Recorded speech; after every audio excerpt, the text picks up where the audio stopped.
Hi. Hey, how are you? Good, how are you? Good. Say hi to the internet and tell them who you are. Hey, everybody. I'm Johnny Long, and my handle is Johnny at ihackstuff.com. That's sort of how I got my claim to fame. Okay. So, yeah. And I know you, and most people know you as Hackers for Charity. Right. Right, which I think is really great, because if I'm correct, you're the only one out there that does it. I think so. In the world. I think so. Yeah. It's kind of a unique thing. So tell the internet what it is. Sure. Basically, Hackers for Charity is a group of technologists. We use the term hacker because that's how most people know us, you know. But we are technologists who are trying to do good. We do a lot of work with charities, nonprofits, trying to help them with their security. We do lots of high technology projects. We work in developing countries doing training and education. And we're basically a charity for hackers. And the term hacker has gotten abused an awful lot. Yep. We are not a community of criminals. We are a community of people who love technology. Computer security is one of the most advanced forms of technology, and for people that are in this space, that's where we play most often, is around security, because the toughest problems are there. Right. Social engineering. Yes. I love social engineering. It's interesting. It's the only category in the whole InfoSec thing I could maybe hold my own against you guys. I think you'd be surprised. I think you'd be surprised. I don't have There's something for everyone. Yeah. Yeah, but yeah, social engineering is, you know, it's something that you can come into without any tools, without any technical knowledge. Yep.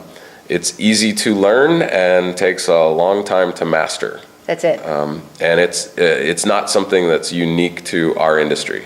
No. But the term social engineering basically refers to the process of manipulating someone, manipulating an outcome of a situation. Right. Influence, convincing someone of, you know, something that's not necessarily true, changing their actions.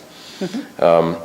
And social engineering, to give you some background in terms of my background, what I did, I spent a lot of time on the phone with help desks when I was doing penetration tests, trying to convince people to do things for me that would take a long time to do through technology. So for example, opening a port on a firewall, getting a password, getting, you know, a switch, you know, set on inside of a system to allow us to get access. Okay.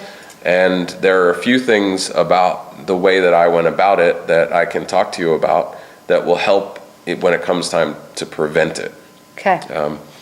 The first thing is that we as humans have a tendency to want to trust. Yes. So we are at a disadvantage when it comes, when we're under attack from a social engineer. We want to find a way that somewhat to believe in someone. So we will generally give them the benefit of the doubt. Even the most cynical person is kind of out there going, I need to hook on to something because I don't like confrontation. Yep. And I kind of want to smooth this situation out, so I'm going to kind of go with this thing. You have to be aware of that all the time, that that's our nature. So when you are presented with a situation and you have that in the back of your mind that that's your tendency, you're also able to realize something might be going on here and I need to be careful. Okay. Doesn't mean you have to be untrustworthy in every situation, but just keep it in the back of your mind. So one of the things that social engineers rely on is taking a small piece of information and using it as leverage. It's something we call pretexting. The idea is, if I can give you something that seems like it could be a secret or a little known fact, I can leverage that against you to gain your trust. Almost to use it like a currency. Absolutely. Okay. Yeah. What you do is you trade in the information currency for trust. Okay. Right? Yep. So for example, think about the things that you have out there on Facebook. Okay. And think about the things that you have sitting in your email box, and think about the things that are on your blog and the things that are on your website. That information is public. Okay? So when someone comes to you and they say, oh, so hey, at that you know, that conference that you went to last week, that was pretty amazing. You know, it's you know, what'd you think about that conference? And they start a conversation based on something that happened. You don't know this person. Okay. Well, you instantly latch onto that. You go, oh, they know about the conference, and now we have a foundation for trust. Right. Or they use some sort of information about you that's out there in a public forum. That means nothing.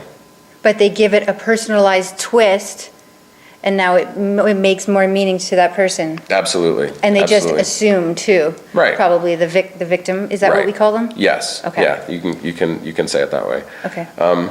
So I guess one of the keys is to think about the foundation of every conversation that you have. Okay. By the foundation, it's how the conversation began. Whether it's an email conversation, somebody sends you an email out of the blue, or it's a conversation in person, or it's on the phone, consider how the conversation started. Consider who initiated it. Who initiated it? Yeah. And what the facts were.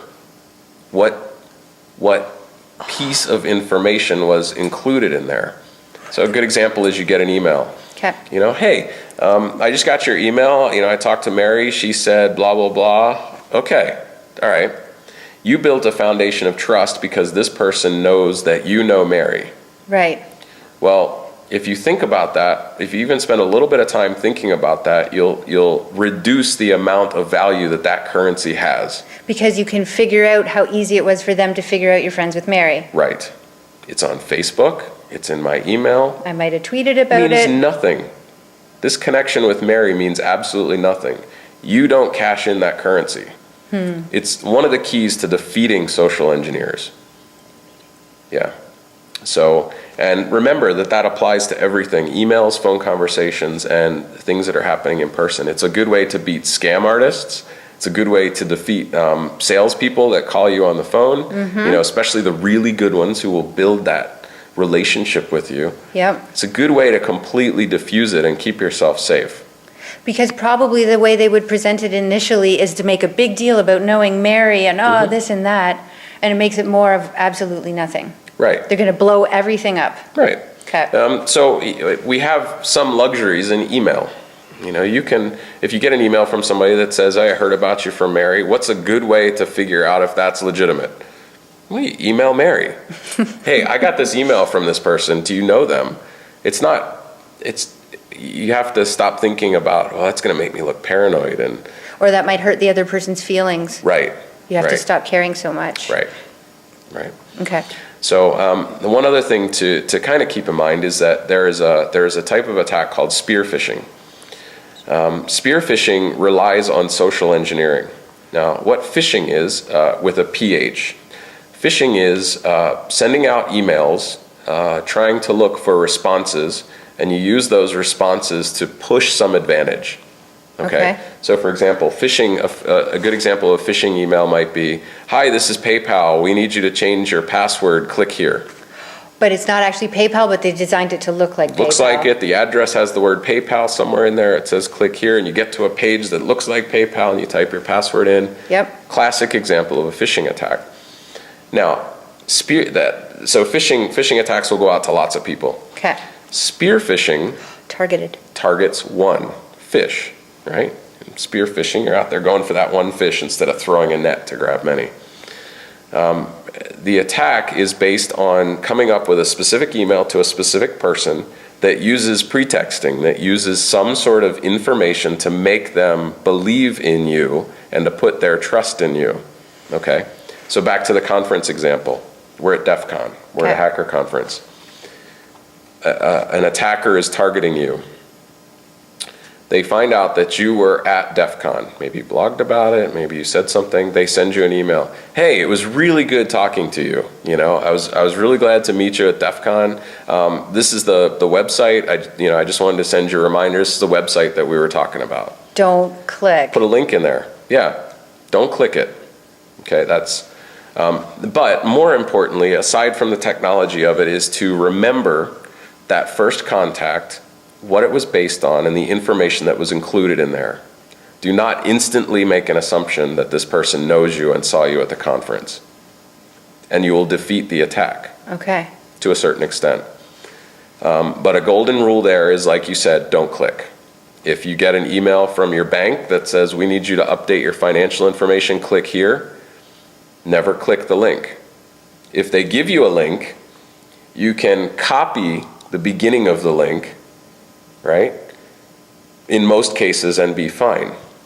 For example, you get a link from PayPal, click here, don't click, or point your browser to and they give you a URL. Right. The beginning of the URL might be http://www.paypalamericaunitedstates.com. Well, as you're selecting that, you're going to have a trigger. You're going to go, oh, this doesn't feel right. You're going to start defeating the attack piece by piece. Okay. Okay? Or better yet, if you get an email from your bank and they say they need you to do something, go to the bank yourself. You know, put that into your browser, bankofamerica.com. Welcome back. Log into your account. Log into your account and see if you have any messages that you need to update or... Because if they emailed you, for sure there's going to be a message waiting on the inside of the system blinking. Right.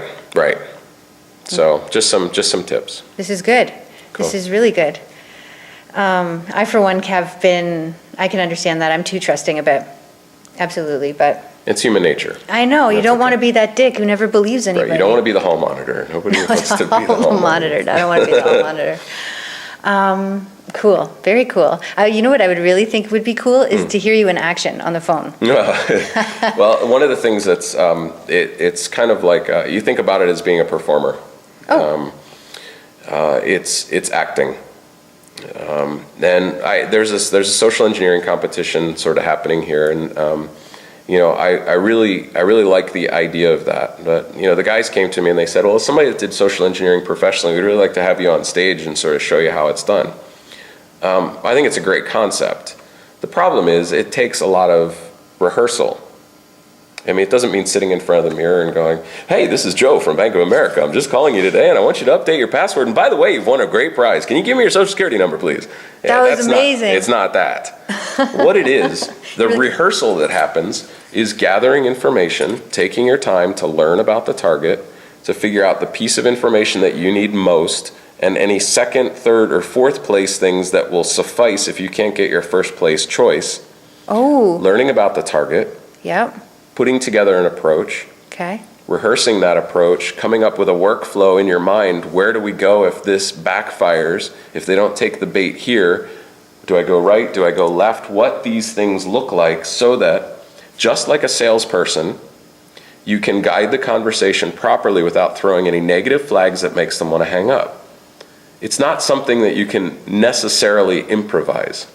Unbelievable. I had no idea that it was so mapped out like almost a flowchart-ish. Yeah, if you're going to do this right and you have one shot at this thing and you're going against a target that's aware, you have to have that. That's what the best social engineers will do. Really? It doesn't hurt to be able to think on your feet and to make a response sound natural. That doesn't hurt, but that's not all there is. Huh. I think I've learned a lot. Social engineering. Social engineering. There you go. Thanks. Okay. Anything else you would like to leave the internet with? Words of wisdom. Well, first of all, I want to say I think what you're doing is really cool.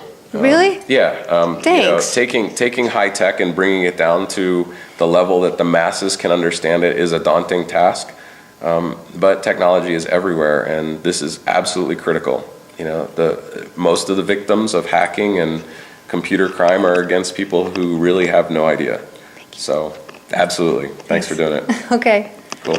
Say bye to the internet. See you guys. Thanks a lot.